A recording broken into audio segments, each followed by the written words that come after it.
So, and before the trip, like, what was your knowledge of Islam, and how it was changed, or is it changed after you've seen a Turkish profile? My knowledge of Islam before the Turkey trip was, again, very elementary, very from a book. I'd never stepped in a mosque ever until Turkey.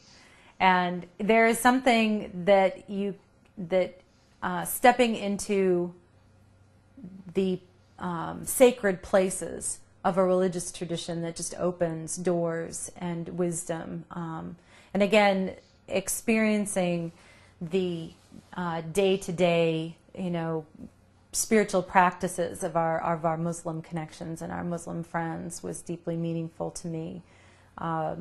Being in a country where the day was punctuated by the call to prayer, and seeing people respond to that, and finding my own self, how am I responding as I hear this, and exploring, wanting to know more about Islamic spiritual practices, but also, what's my view of prayer, and what are my experiences when I walk into sacred spaces? I mean, I think that's where my education was really enhanced in Turkey. So you just answered the next. With the group of people, for example, in a mosque that you visited, praying all together, and the recitation of Quran, and anything that you felt emotional. The call for prayer is something that I think I felt reverberate in my own heart. It was a while before I understood, what was being said or what the appropriate response would be.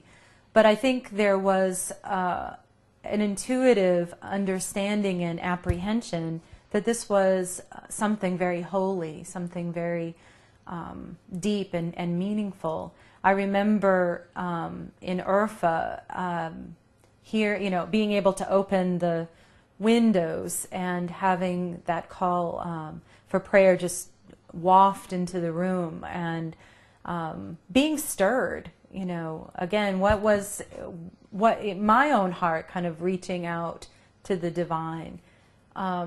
My experience my experience of seeing other Muslims at prayer was equally meaningful, in the sense that it seemed to be deeply intimate, deeply personal between a person and God, but also wonderfully communal. There was always places made along highways and in cities, and even in the Istanbul marketplace, there was a place to pray. I mean, that you could find a place to pray, and it seemed that even though that was a personal individual responsibility of a Muslim practitioner, but you knew you were with a whole community of people who were doing the same thing, and who were seeking out those sacred places, or wherever they could find the space to, and preparing for that, and undergoing that and offering that. And it was deeply inspiring to me for my own prayer life. In Quran or the Hadith, the sayings and deeds of Prophet Muhammad, peace be upon him, Jesus, peace be upon him, and Mary, peace be upon her, were told at some extent. So what do you think of it as knowing they are the sources of Islam and mentioning the other faiths? I find it deeply meaningful that Jesus and Mary are in the Quran, and that they are people who are connected to the faith of Islam. I remember, probably again, these are snapshots from the Turkey trip, but walking into a mosque that was dedicated to Jesus, and feeling that, okay, this was, we have a relationship with the same person. I mean, it's different, but it's still, it's a point of connection, and it enhances my relationship with Jesus. It makes me, I guess I sort of liken it to that if you have a beloved person, you want to know whatever you can about that person, and you never tire about knowing more about that person, whether that is a direct experience or how other people experience your beloved. And I think that's been such an important piece for me, is to realize that Jesus is perceived and related to in ways that are different from my own, but can enrich my experience of him. Likewise, Mary. I mean, I grew up in a Protestant tradition that I think has unfortunately demoted Mary and not honored her the way that I feel that we need to, the way that our Roman Catholic and Orthodox brothers and sisters do.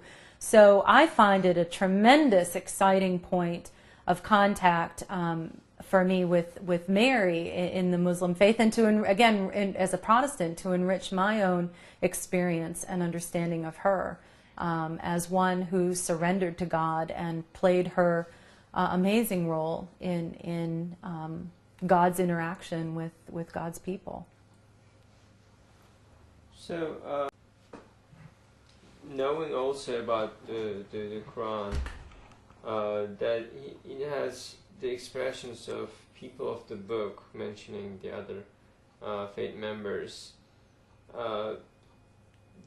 like within the world that we're living in, where people even blame their own faith members for blasphemy or some other weird things, how would you evaluate this expression of people of the book of Quran?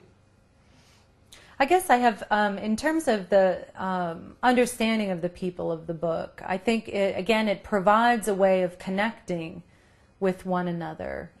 It is a way of understanding ourselves as part of a larger family, part of a larger experience of God, and that we all have something to learn from each other. My feeling too, though, is that some caution around that, in the sense that I want to be as equally open to people who do not share that particular matrix, that particular heritage, and to be as equally open to folks who have a different textual tradition. So I guess I would see it as something that is wonderful in that it connects us, but I would also want to make sure that in my practice that I would be allowing my experience of God and how God has worked in humanity to not be simply limited to that. Read Quran, or like, what do you think of its authenticity? I have not read the Quran in any sort of real depth. I remember purchasing my first Quran when I was in seminary and doing some reading as I was doing coursework.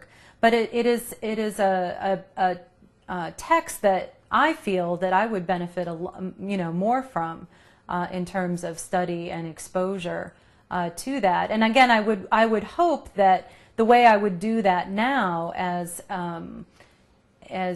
someone who's very interested in the practice of spirituality in different faiths, is I would like to do that in conversation with people who are practicing Muslims. I would like to know more about the Quran in their practice, and to open it up and maybe even read it together. To me, that is more meaningful than for me to sit and perhaps read it myself without some sort of teaching and wisdom and practice that comes with it. Because I don't think, and it's the same thing with Christian scripture, that these texts aren't in isolation.